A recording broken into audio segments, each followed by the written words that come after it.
حالات کیا سے کیا ہو گئے، ان کی نوابیت ہی نہیں ختم ہوتی۔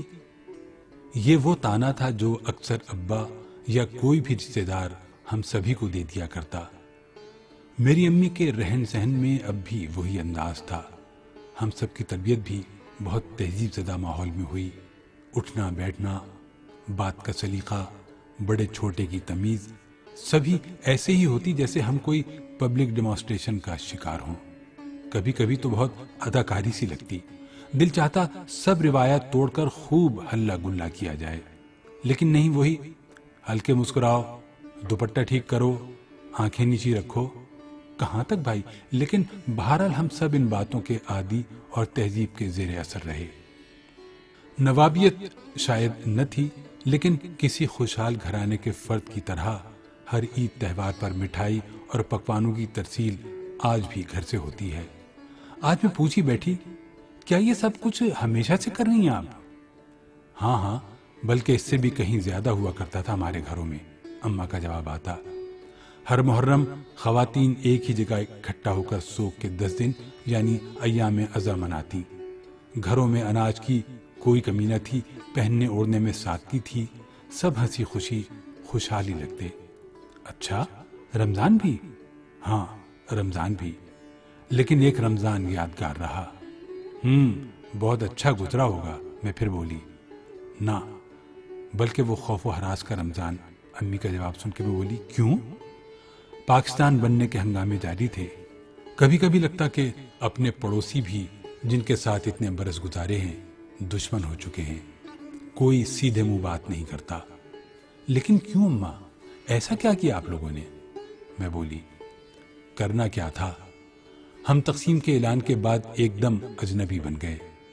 دل چاہتا تھا یاد دلائیں وہ ساری رفاقتیں جو برسہ برس سے جاری تھیں، کوئی بھی اپنائیت نہ تھی۔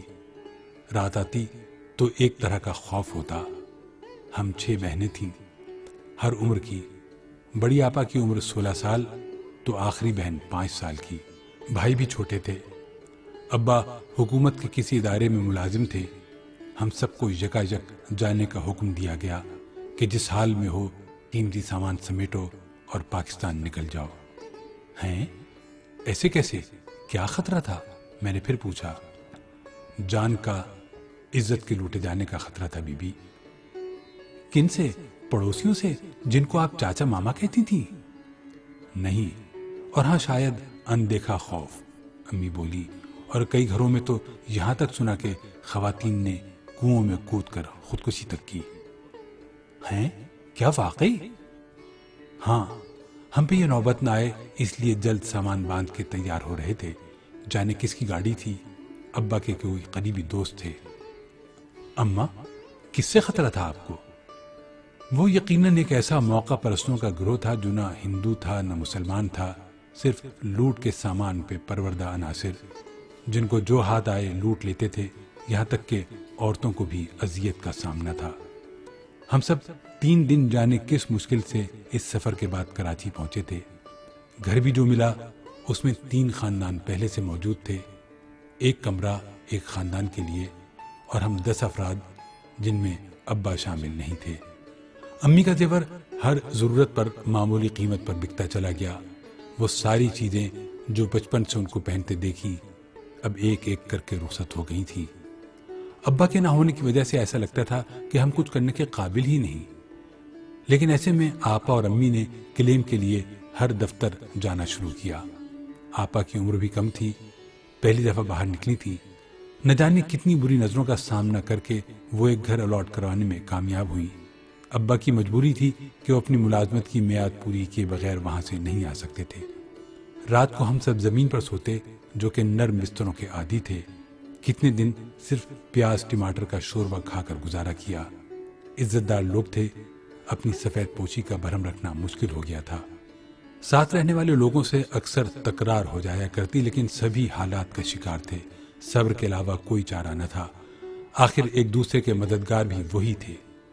ہم جو ہر عید سوئیوں، زردہ اور نہ جانے کتنے پکوان بناتے، اس عید پر صرف حلوہ بنا کے کھایا۔ کسی کا حال ایسا نہ تھا کہ عید کا دن محسوس ہو۔ اپنے رہ جانے والے عزیز اکثر یاد آتے۔ ہاتھوں میں کام کرنے سے چھالے پڑ چکے تھے، جانے کتنی ہی دور پیدل چل کے پینے کا پانی لانا پڑتا۔ اب امی کی آنکھوں سے آنسو جاری تھے اور میں اپنی جگہ پشیمان کہ جانے کیوں اس تذکرے کو چھیڑ دیا۔ ایسی تکلیف دہ گھڑی شاید میں نے تصور بھی نہ کی تھی۔ میں قریب گئی، ان کے ہاتھ کو اپنے ہاتھ میں لے کر کہا، کیا عید کی تیاری نہیں کرائیں گی؟ وہ ایک دم مسکرا دی، بس یہی عادت ہے تمہاری، بات کو بدلنا بھی نہیں آتا ٹھیک سے۔ آج امی نہیں رہی، میری پہلی عید ہوگی جو میں اپنی مرضی سے کروں گی۔ کوئی بھی چوڑی اور مہندی کا مجھ سے نہیں کہے گا، نہ ہی یہ سنایا جائے گا کہ حالات کیا سے کیا ہو گئے لیکن نوابیت نہیں گئی۔